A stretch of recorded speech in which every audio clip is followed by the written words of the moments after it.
How's it going, everyone? I am NDSean45, And I'm IrishBenjamin57. and together we are the two Irish brothers. Welcome, everyone, to the episode. We have a great one in store for you. Now, first things first, and this is something that I have to say, and I'm not going to waste a lot of time on it, but to everybody watching, and this means everybody, doesn't matter who you cheer for or any of that. Just want to make one thing perfectly clear. This show is a sports show, not for politics or any of that stuff. So, if you're going to come on here and start, leaving comments talking about politics or throwing ridiculous insults and ridiculous claims at Ben or myself or anyone that we have on, go somewhere else.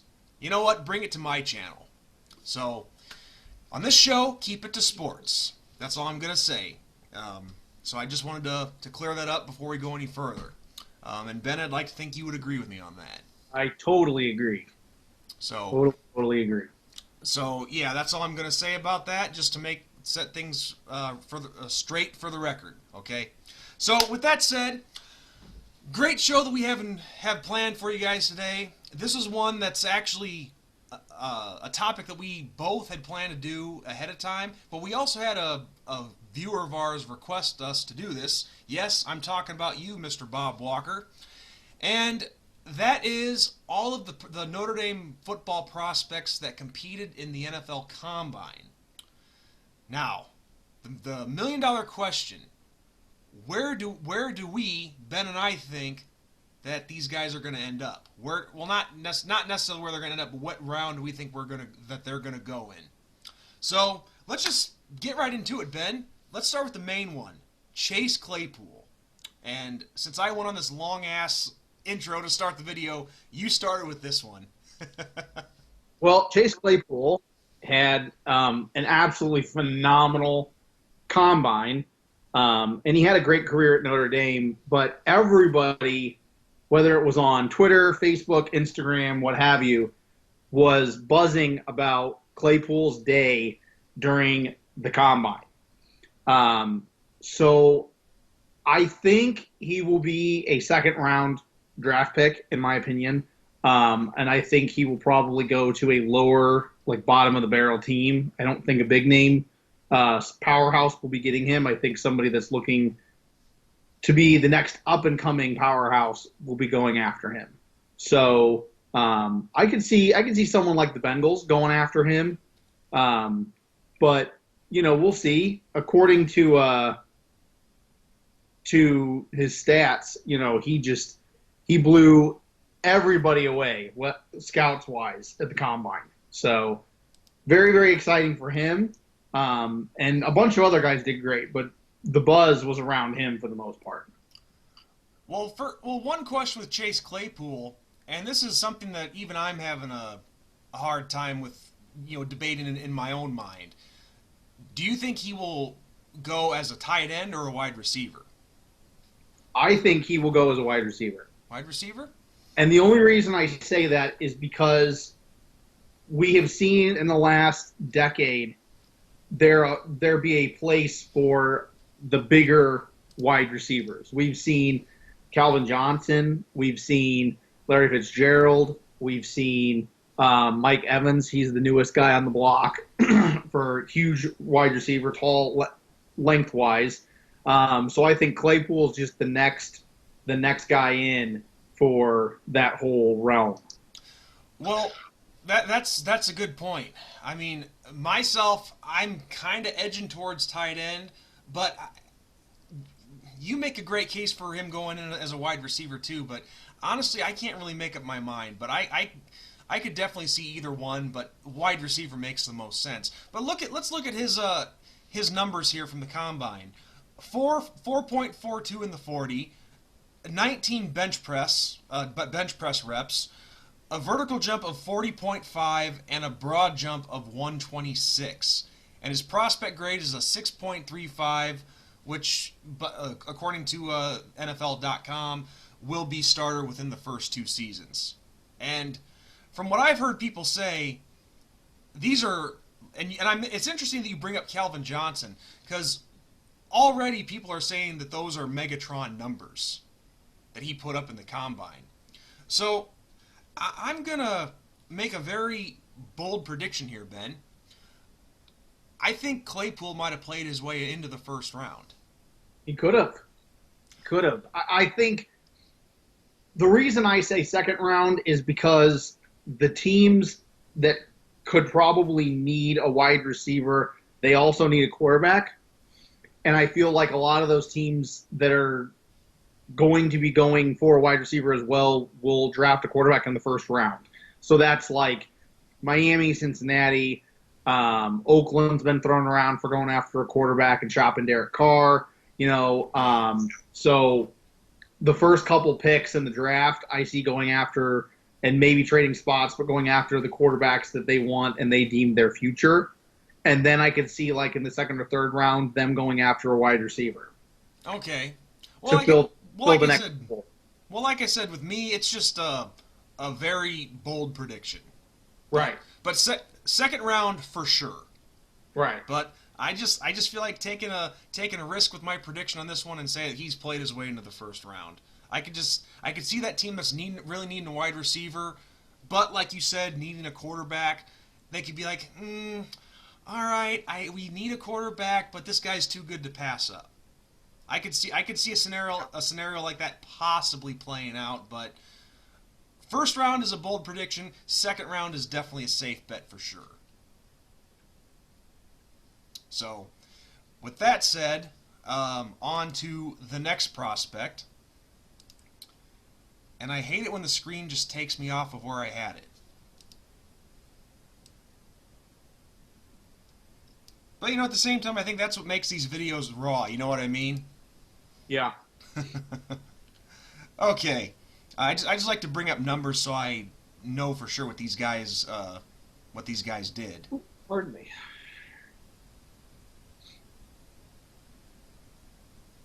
All right. The next one who really shined at the combine, who we know for sure is going in as a tight end, that would be tight end Cole Kmet. Yep. Now, you're going to say that. Well, I think he's definitely secured himself a spot in the second round going somewhere. Because there's a lot, like you said in your analyzation of Chase Claypool. There's a lot of teams that need wide receivers, but there's also a lot that need tight ends as well. And I think with Cole Kmet, the only thing that is hurting him, and I think even this is kind of silly to a degree, because he had a 4.740, which usually is pretty good. But compared to the other speedy tight ends, I know it's kind of an oxymoron that are out there, I think that's the one thing that might push Cole Kmet into the second round. And honestly, to tell you the truth, I kind of hope he does fall into the second round because I'd love to see the Bears sweep him up.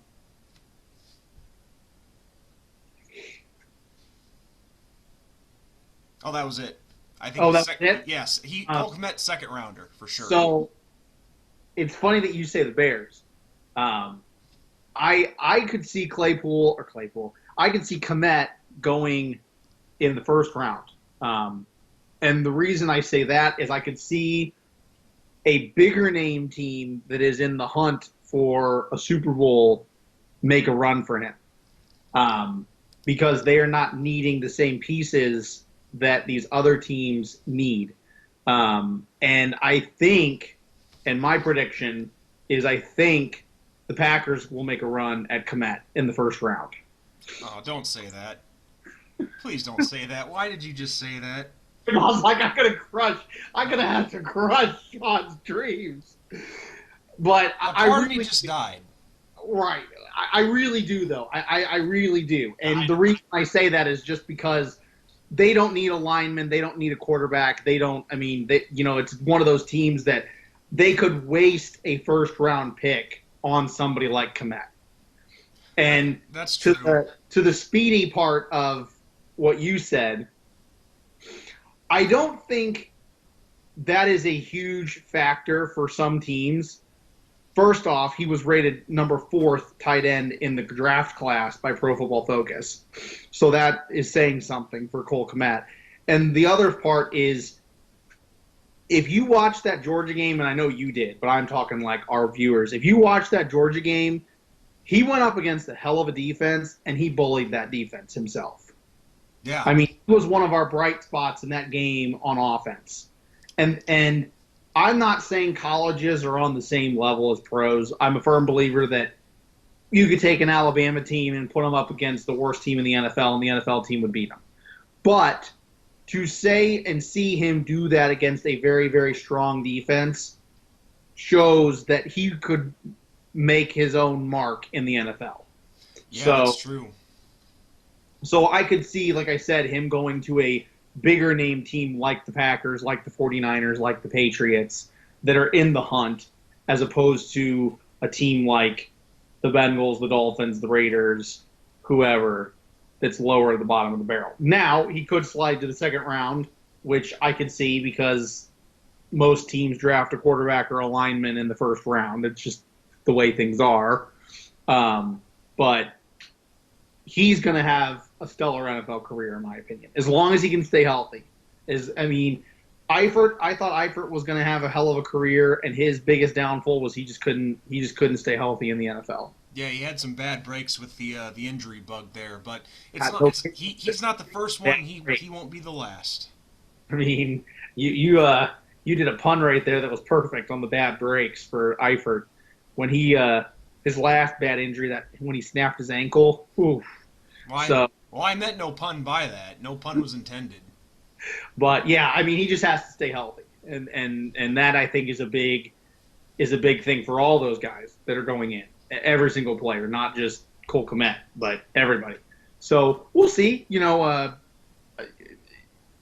I hope that he probably doesn't go to the Packers, but that's just my thought on the matter. Well, of course, I know that what I want to have happen and what actually does happen are two different things.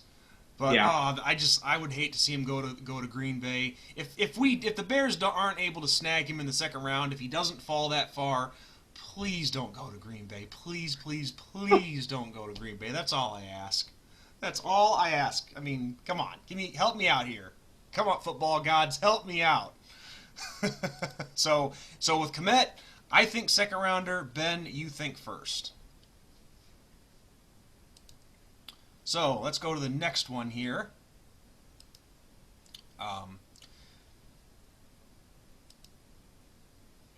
I hate when it does this. I don't know why, but bear with me here.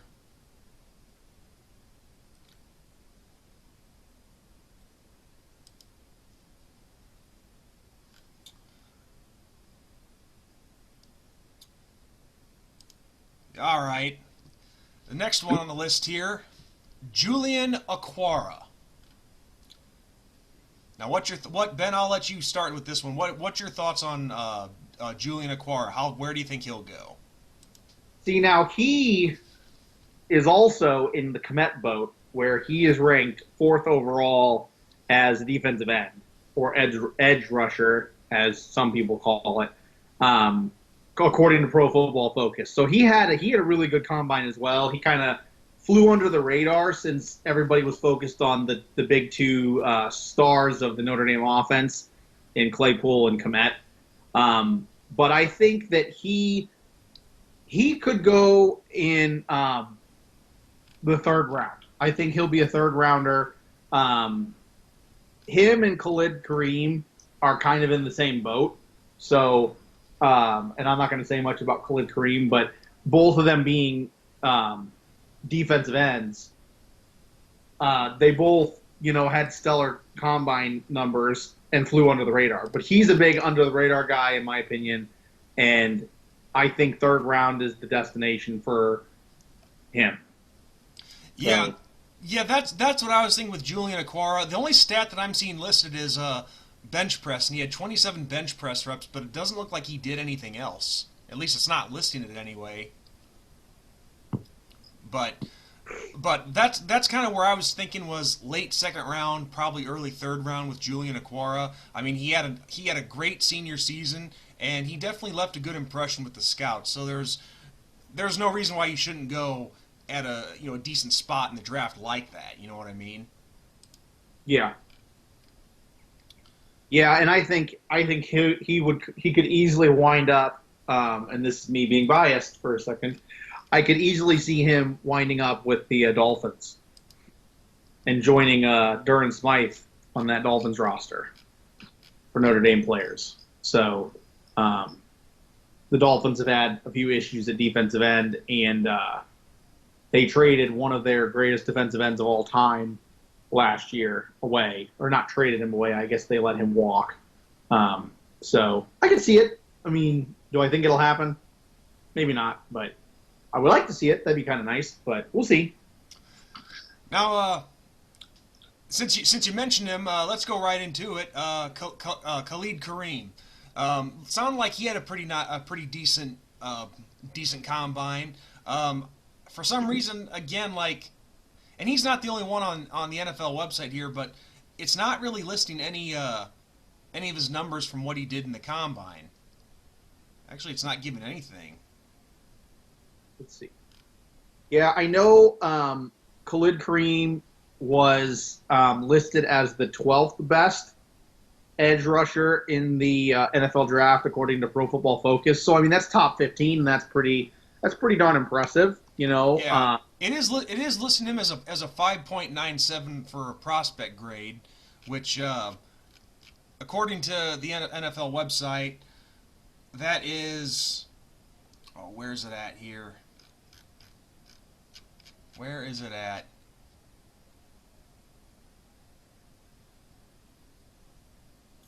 Okay, they're listing him at that based on their grade, that between a 5.8 and 5.9, it's backup special teamer. Yeah, that's what they're saying. That's where a rookies start. I mean, it just is. I mean, there's very few that, and I know the day that things are kind of morphing a little bit, but most rookies start there. Yeah, which makes sense. So I could, in my opinion, I could see Kareem going in probably the third or fourth round, somewhere in the mid level. Yeah, yeah. I mean, I think he'll start there, and then he'll make his mark. And according to the NFL, he is being predicted to be drafted by the Cincinnati Bengals. Well, we know for sure that that's where Joe Burrows is going, number 1 overall, unless the Bengals make some kind of ridiculous trade.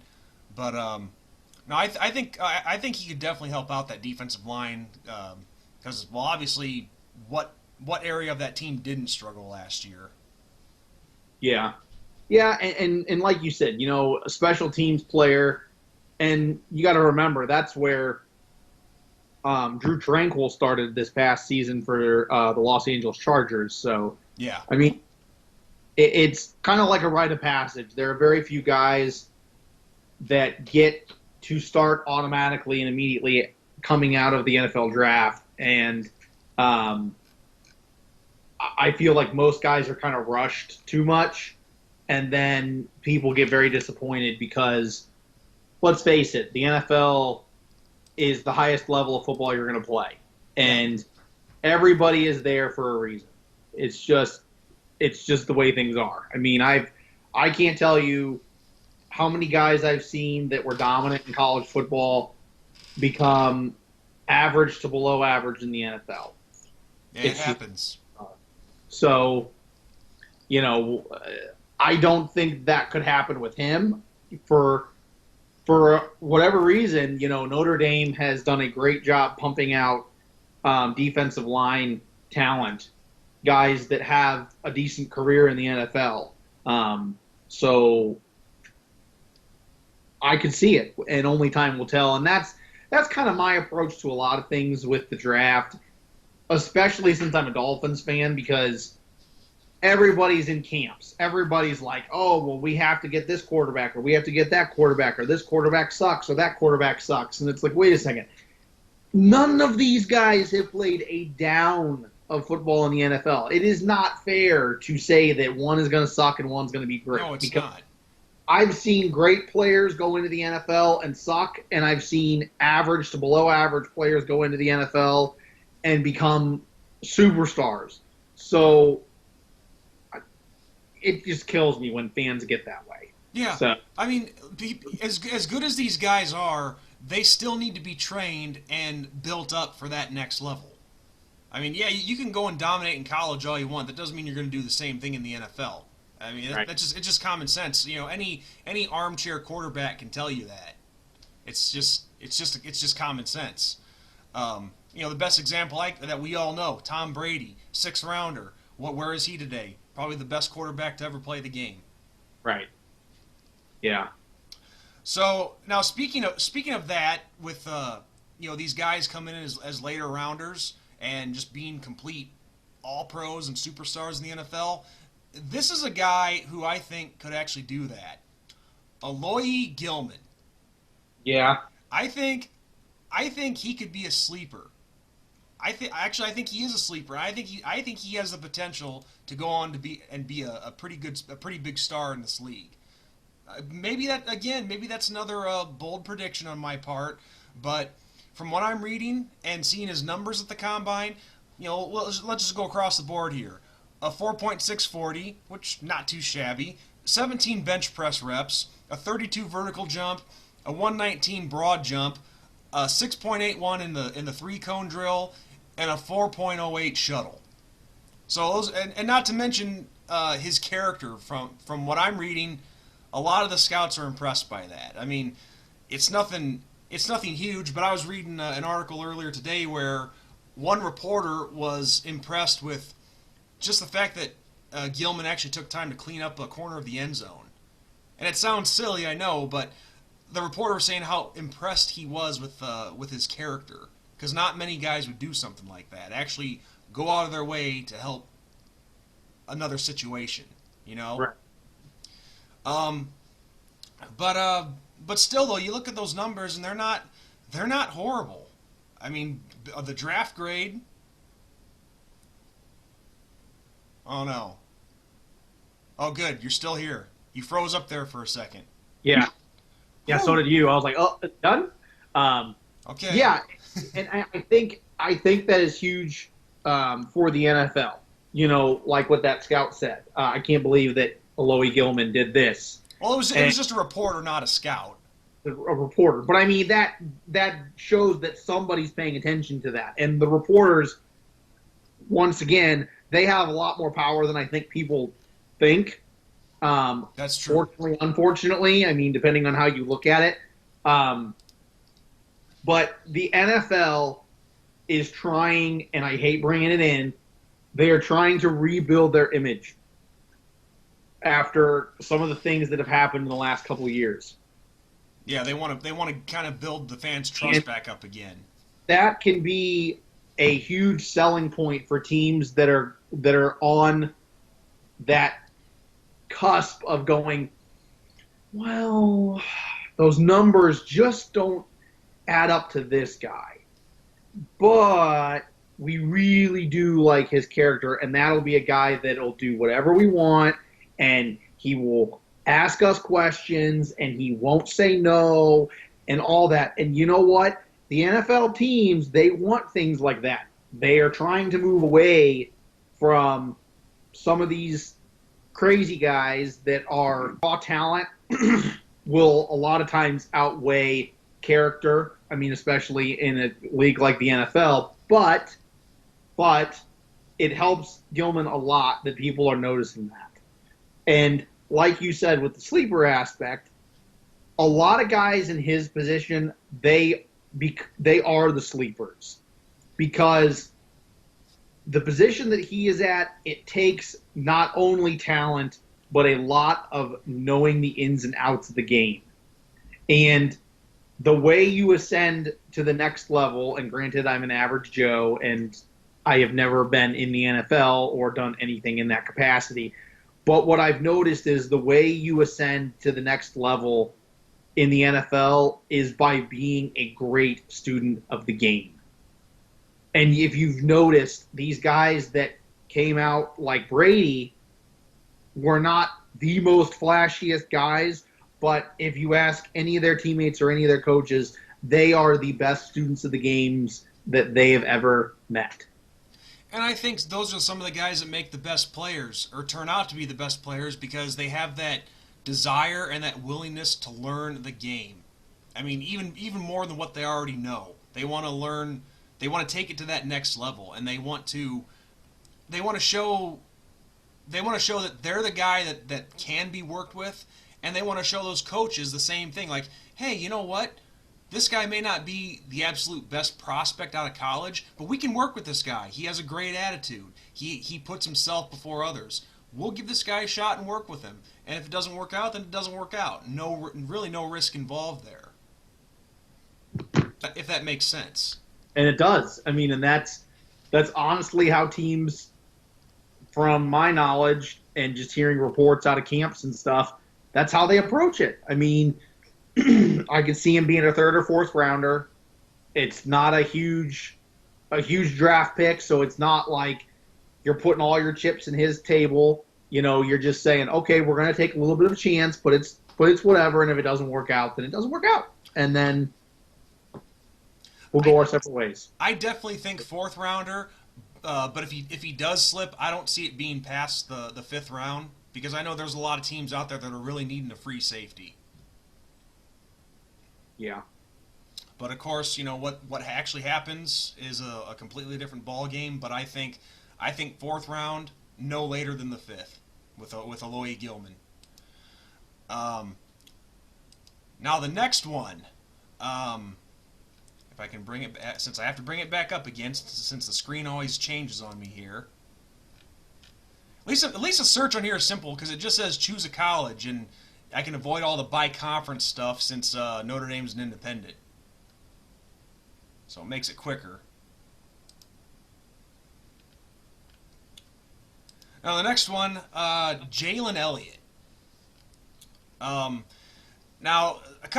there were a few numbers of his that weren't exactly the best. I mean, he did have a 4.8 40, but he did have 15 bench press reps, a 34 vertical, a 125 broad jump, and a 6.873 cone drill, and a 4.3 shuttle. So not too bad, but from reading a few articles that I've seen, he kind of didn't exactly have the best combine that I'm sure he'd like to have had.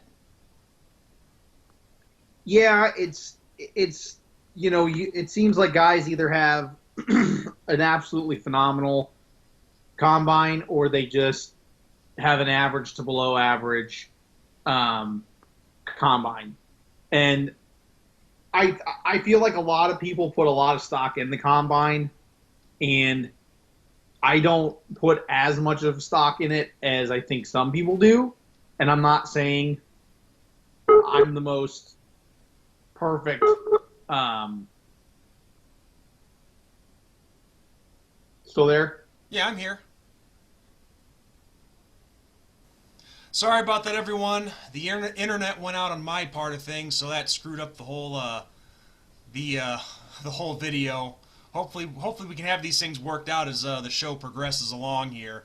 But we were talking about Jalen Elliott, and Ben, before the cutoff happened, you were talking about how people put too much stock in the combine sometimes, and I have to say I agree with you on that, because just because a guy has a bad combine doesn't mean that he's not going to be a star in the NFL, or at least doesn't have, or lacks the potential to be a star anyway. Right. And that's I think something that a lot of people forget is most of these players, when they are drafted, will not be starters. I would say 99% of these players will not be starting immediately in the NFL. All of these guys, for the most part, will need coaching, will need to get used to the NFL speed. And I remember seeing an interview a few years ago.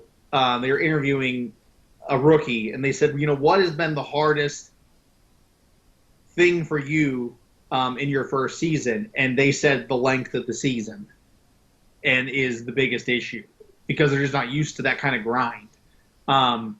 And I think the other thing that people forget is these guys have all the time in the world once they're drafted. they are not focusing on school. They are not trying to balance 50 different things. Their focus is strictly professional football. So it's a horse of a different color and it's a different realm. So these guys that could have that potential breakout now are in the position to break out. So him having a bad combine or an average one, to me, isn't a big deal. Well, still though, based on his numbers, since we have to give a draft prediction here, which round he's going to go in. Um, I think fifth round. I agree. I totally agree. All right, so And starter. yeah, no, him and Aloy Gilman. They're the two so far on the list that I think will get drafted in a pretty decent spot. Because hey, even though fifth round doesn't sound, you know, it doesn't sound phenomenal. How many guys have we seen out of the later rounds come and just tear it up in the league? A lot, but just with Gilman and with Elliott, it's just they're going to need some time to develop at the NFL level. But the potential is there for sure. Now the next one, running back Tony Jones Jr. I from seeing his numbers and reading the reports, again, not the greatest combine in the world, but of course, as we've already established, the combine can be taken a little too serious at times by the fans. But with the senior year that Tony Jones had at Notre Dame, and I know people are saying I shouldn't probably criticize Notre Dame's offensive line, but it wasn't just the whole season. They had a hard time getting the running game going, so it looked like Tony had regressed a little bit. But like I said, with the offensive line having the struggles that they did last season, nobody's really able to shine a whole lot. I hate saying that, but it's just the highlights don't lie. It's facts. Yeah. Unfortunately. I mean, and don't get me wrong, he was able to have some nice runs, but I think the regression in numbers is going to hurt his draft stock a little bit. So with Tony Jones, I'm not saying that he can't be a star in the NFL. I'm not saying he won't have a good career, but I think he's definitely going to be a late round pick. So my prediction for Tony Jones, sixth, possibly seventh round. Yeah, and I once again I don't disagree. According to his NFL analysis, they said one of his weaknesses was he had up and down production throughout the season, and you kind of touched on that, with the offensive line. But see, that's the other thing though. In the NFL, you're not going to have the kinds of holes that you had in college. These defensive linemen are stronger and faster than the vast majority of guys that you went up against in college. Yeah, and you have to hit that hole quick. So I think that alone will force him into the sixth or seventh round, as you said. And it's hard. It sucks saying that. That's how I'll say that. But it is what it is. Now, an upside, according to his draft profile, is praise for being able to pick up blitzes. And I have noticed in the league that the league tends to be shifting towards running backs not being just the phenomenal speedsters, the guys that are dual threat backs that can do everything that is asked of them. Teams, for the most part, are going away from situational backs, and they're going more towards just one legit guy that does it all. So if he can improve on his things to work on, that blitzing thing really helps him cement his place in an offense. So we'll see. But like you said, sixth or seventh round, definitely. And even though that may not be the kind of career that he has in mind, that could actually help him maintain a lengthy career. Because how many guys have we seen have pretty long careers with just being a backup or the situational back that can pick up the so-called dirty yards. Yeah. Well, and a lot of times, these guys that become big names in the NFL eventually are guys that just get one little opportunity. I mean, we've seen it with like Tiki Barber, for example. Okay, he was not the starter on the New York Giants. He was not. He was a second and third, and then one time a third string back. And then the guys in front of him got injured. He burst onto the scene and he showed everybody why he deserved to be number one. And then he became number one.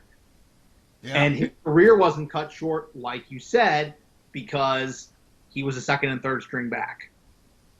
Well, and we see that a lot too. And I know I'm kind of digressing here a little bit, but and maybe Tony will play this, maybe he won't. I don't know, but we've seen a lot of guys too that maintain a job in the NFL just on special teams alone.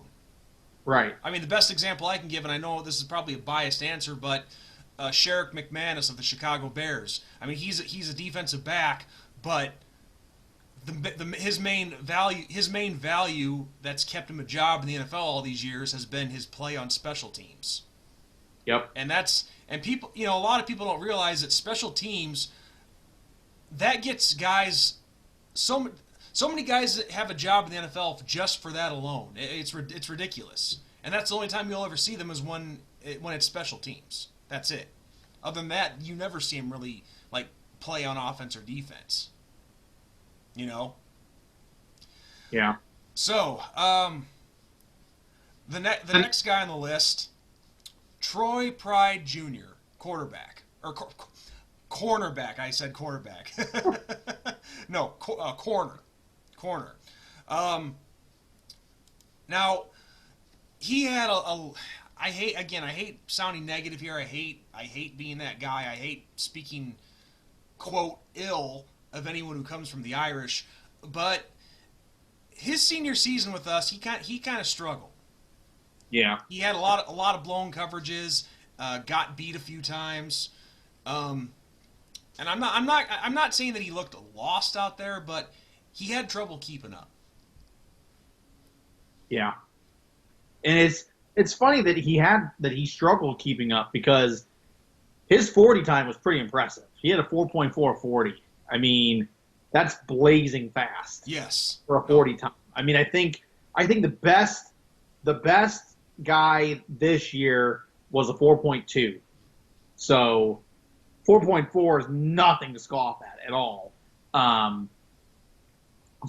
yeah, I think that your senior year is the year that you need to shine if you want to be a legit draft pick in the NFL. And as much as I hate saying it, I could see him being undrafted. You beat me to the punch. I really could see that. But the upside is then when you are an undrafted free agent, and I know this because of family who has played in the NFL, when you're an undrafted free agent, you can talk to anybody you want. I mean, he could go talk to whatever team he wants to talk to as long as they're willing to listen. So he could potentially put himself in a very, very, very good position. And like you said, you can make a name for yourself on special teams, and it's not like special teams players don't get a ring too. Yeah. So do I want that to happen? No. I want to see all of Notre Dame's guys get drafted. Not only is it a great look for the program, but it is awesome to see them drafted. Yeah, because they've worked so hard all these years to, play top-level college football, and they have a chance to play in the NFL. You want to see them enjoy and savor every moment of it, and being able to celebrate.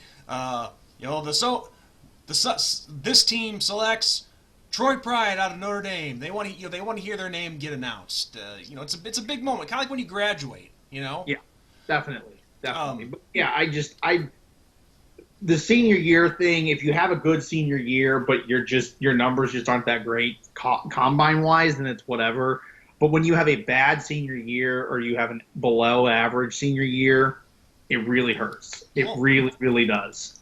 Well, and I guess I was wrong for saying that he didn't have the speed, which I don't know if I technically said that, but the one thing that really hurt him big time, and this is what I was reading in the reports, it was his ability to pick up the coverage right away to And you know that doesn't pick up even the routes.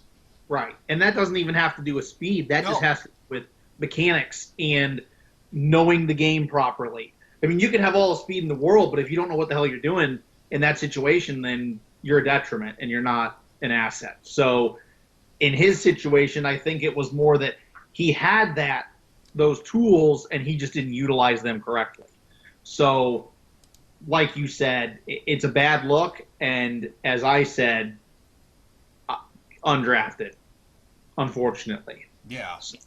Now the last one that is listed here for Notre Dame, Chris Fink. Now Fink, man, loved watching the guy. You know, he was nothing but a positive energy on the field, a positive energy in that locker room. He was definitely one of the leaders of this team that everybody could just rally around. I mean, heart of gold. I mean still that catch that he had against Michigan in 2018. It just, I mean, really to see a short receiver like him just jump up like Mighty Mouse and grab that thing, that says heart written all over it. But just to be fair, put my biasness aside here, Chris Fink, as speedy as he is, as talented as he is, I hate saying this, but just with all the wide receivers ahead of him, I can't really find his rank on here, but I could see him being an undrafted free agent as well. Yeah. Because let's see, the numbers that I'm seeing here. Oh, here they are. Yep, a 4.57 40, 7 bench press reps, and a 40 vertical, which I guess isn't horrible for a guy of his height. He's only 5'9". Right. But I just I see Chris Fink being going undrafted and maybe being a special teams or a practice squad guy. Yeah. Yeah, I tend to agree with that. I could see it kind of like what you said earlier. I could see them actually changing his position. I could see him becoming a situational running back in a way, because those smaller guys they tend to do that with, where you need somebody to do specific things, and with his speed, and his soft hands, he's got the hands, but he just doesn't have quite the power, the strength. He doesn't have that strength, and that was a weakness of him according to his draft profile. And like you said, the proof's in the pudding. 7 reps at the combine isn't going to cut it when it comes to strength. But if you can get the ball out to him in space and give him an opportunity to catch that ball wide open, then his speed is going to really, really screw up some defenses and the threats that are coming against him. So, he could start off in a practice squad and work on special teams, and then make his mark there and evolve into almost like a running back situation. And I can see it. So, who knows? Yeah, anything's possible. I mean, he could shine somewhere. There's no question about that. And on that note, that was everybody on the combine list. So I think some of those are bold predictions on our part, but I think they're very realistic on where these guys could go. Yeah. Now, like I said, with Cole Kmet, I was pretty biased on that. I would love to see him slip to the Chicago Bears, because I know it can happen though. It really could. And his team was the Chicago Bears. Yes, exactly. That's what I'm going off of. He even said in an interview, "I'd love to go to the Bears." So that's what I'm going off of with that. But I'm being fair at the same time too. Because as it stands right now, and I'm not trying to just make this about my team. I mean, we want to get the Dolphins in there too for you. But right now, as it stands, the the first two picks that the Bears have are the 43rd and the 50th picks. Now, pending on, unless they do something stupid like trade away one of those picks for Andy Dalton, which, God, I hope not. No, I'm not. I'm fine if they want to try to acquire Andy Dalton for a veteran quarterback, but not for the price of a second rounder. That's what I'm getting at. But I'm very confident that one of those two picks are going to be a tight end, and I'm feeling pretty good about that.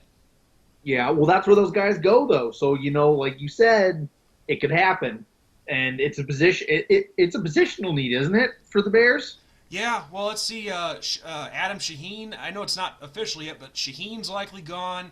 I think they're going to cut Ben Broniker. Trey Burton is up in the air at this point, but I'd like to think he'd be gone too because he's not been able to stay healthy at all. Yeah, I've kind of heard the same about Burton. And see, people got to remember, I live in Illinois, so I hear all of this Chicago Bears stuff. I mean, it's not like I don't hear it.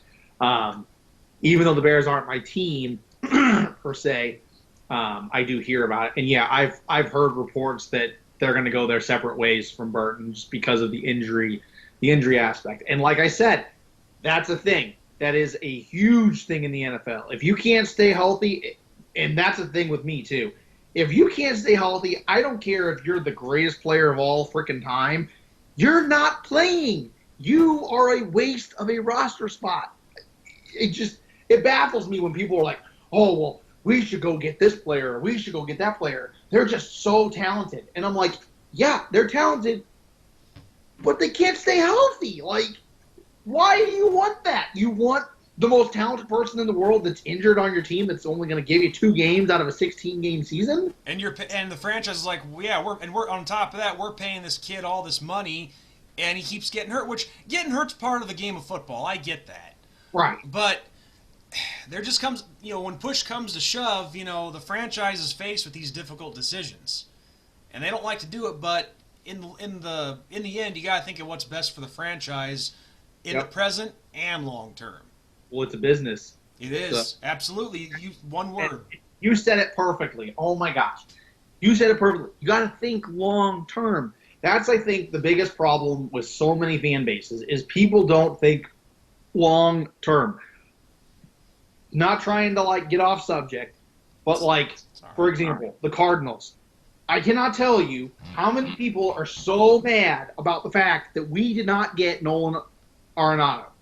And I'm like, okay, look, if he wasn't willing to do X, Y, and Z, and we lose him next season, and we give up all these things that we were supposedly going to give up for him, what's the point? Because he's not the future. You get what? 1 good season with him, and then he's gone? You got to think of the future too. You can't just think, oh, we're going to do this right now. That's the issue these days. There's too much instant gratification with everything. It's like, think long term. And it's like these rumors that are getting thrown around with Brady, for example. Okay, is a team really going to want to give him a 3-year contract? He's how old? 43. You really think you get 3 more years out of him? And with that kind of money, think of the future. Do you really want to waste your future on something like that? No, I wouldn't.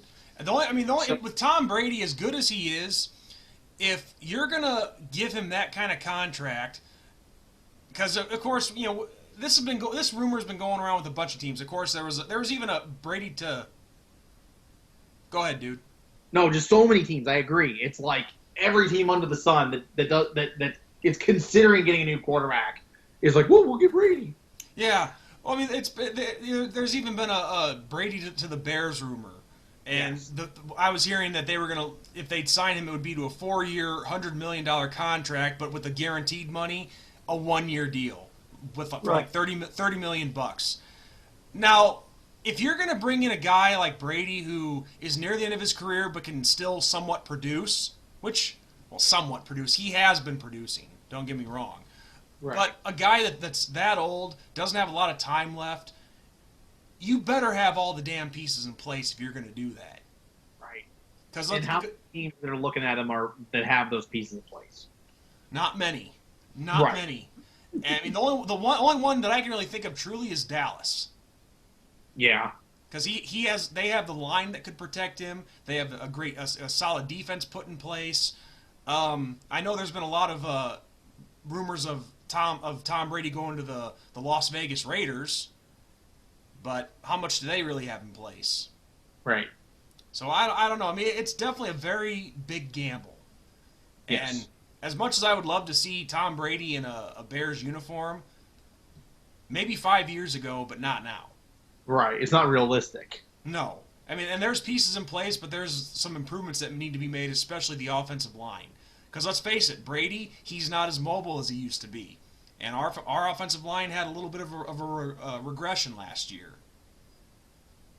So, Ooh, pardon me. but yeah, that's that's how I think the draft is going to go. I think, like I said, I think both of our projections were pretty fair. But before I forget, we should probably do our XFL report. Yeah. So, the first thing let's just get it out of the way. It was kind of a depressing game today, but the Battlehawks ended up getting beat by the DC Defenders. Yeah. But I got to give DC some credit, though. That defense stepped up. That defense stepped up big time, and that's what I was going to touch on. They had an answer for the entire St. Louis offense. Like, everything that offense tried to do, it just didn't work. And I think DC's record doesn't show how good of a team they really are. I mean, they were 2-2 coming into today's game. We were 3-1, and I think when they started off the season 2-0, that was the team that they were. That was a very dominant team that can take over a football game that is extremely confident. And I think the two losses kind of put people, in the wrong mindset where it's like, it's DC and it's whatever. They're a lot better than people give them credit for. And on top of that, they made a quarterback change. They took out Cardale Jones and put in that Tyree Jackson. Yep. And he was actually able to light a spark for that defender offense. Yep. And now, for whatever reason, the Battlehawks defense didn't show up today. I mean, it was not the same defense that has played all season thus far. So, well, and the crazy part is they made some stops when they had to. They stepped up. Right. Well, the offense didn't come through, and that was a big thing too. But the defense had its issues at times that I saw. I mean, and maybe that was just me, but I saw issues, and I saw issues that really haven't been issues up until this week. Like not finishing the play when they just stopped on the play and the running back thought the running back was down, and boom, he takes off for 40 extra yards or something ridiculous. Reminded me of the national title versus Auburn and Oregon. When that's how Auburn won the game, actually, Oregon thought he was down, and he got back up and ran for like 40 more yards and put the team in field goal position, and they kicked the game-winning field goal. So the ferocity today wasn't there that's been there in the past few weeks for the Battlehawks defense. Well, and it being the first season for this new league, I mean, every team's due for a hiccup at least once. I think that was the Battlehawks' hiccup today, and all you can do is just come back and get it next week. Yep. Well, we play the Defenders again, so it'll be interesting to see what happens. Yeah, gives us time to make those adjustments. But yeah, I think the quarterback change kind of threw him off because you study film and you get ready for Cardale Jones, and then you don't really have film on this current quarterback. You have just kind of college film to go off of, and that's a different system. So that plays a factor into it. They had all the film they needed on Teamu, but the Battlehawks didn't have the film that they needed, so I'm not trying to make excuses, but I noticed like the first week when the XFL started, you could tell the teams just didn't know what was coming at them, and I think maybe that was part of the issue today with the defense was they didn't really know what was coming at them in that quarterback. And that quarterback, let me say, he is speedy fast for his size. Like, I saw him take off, and I'm like, man, that guy's fast. Yeah. So Yeah, I he was just fast. he kind of took him. I think he kind of took the Battlehawk defense by surprise. Well, that actually kind of happened last week when they played. Was it? Let's see, we played the Guardians last week, right? Was it the Guardian? Yeah, I think that's right. Let me look. I think that's. Yeah, I don't know. Did we play? Well, I know we won last week, but the point that I'm getting at is in that game, we were also caught off guard when they brought in B.J. Daniels, their backup quarterback, Yeah. because I was able to see the transition with that Battlehawk defense for when they went from going up against a pocket passer to a dual threat quarterback, and that defense struggled a little bit. Right. So speaking of not being prepared or not knowing what to expect, they were definitely caught off guard with that. Yeah. Yeah, definitely. And you know what? I mean, we lost by what? A touchdown? Just a little bit more than a touchdown. Yeah, 9 15-6. 9 points is what it is. So I mean, you know, it's not like they got blown out, No. and it's not. And like you said, everybody's due for a hiccup, and it is what it is when it comes to that. We played Seattle last week. Okay, so yeah, Seattle. That's right. That's right. I don't know why I said Guardians, but yeah, for the Seattle Dragons, they brought in B.J. Daniels, and well, I covered that.